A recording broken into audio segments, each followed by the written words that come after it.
মধ্যপ্রাচ্যের দেশগুলোতে বিস্ফোরণের ঘটনায় পুরো অঞ্চলে যুদ্ধ আতঙ্ক ছড়িয়ে পড়েছে। ইরানে ইসরায়েল ও যুক্তরাষ্ট্রের যৌথ হামলার পর ইরান থেকে ইসরায়েলের দিকে ছোড়া ক্ষেপণাস্ত্র শনাক্ত করার দাবি করেছে ইসরায়েলি সেনাবাহিনী। এরপরই বাহরাইন, সংযুক্ত আরব আমিরাত ও কুয়েতে শক্তিশালী বিস্ফোরণের খবর পাওয়া গেছে।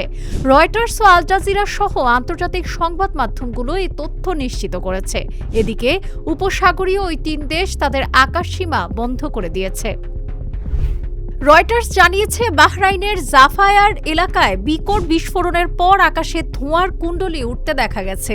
উল্লেখ্য, এই এলাকাতে মার্কিন নৌবাহিনীর একটি গুরুত্বপূর্ণ ঘাঁটি রয়েছে। এর আগে দেশটির স্বরাষ্ট্র মন্ত্রণালয় জরুরি সতর্কতা জারি করে নাগরিকদের নিরাপদ স্থানে আশ্রয় নেওয়ার নির্দেশ দেয়। সংযুক্ত আরব আমিরাতের রাজধানী আবুধাবিতেও একটি বিকট বিস্ফোরণের খবর পাওয়া যায়, তবে এর উৎস বা ক্ষয়ক্ষতি সম্পর্কে তাৎক্ষণিকভাবে কিছু জানা যায়নি। আল জাজিরার খবরে জানা যায়, কুয়েতেও বিস্ফোরণের শব্দ শোনা গেছে। এর পরপরই দেশজুড়ে সতর্কতা সাইরেন বাজানো শুরু হয়। ডেস্ক রিপোর্ট, আজকের পত্রিকা।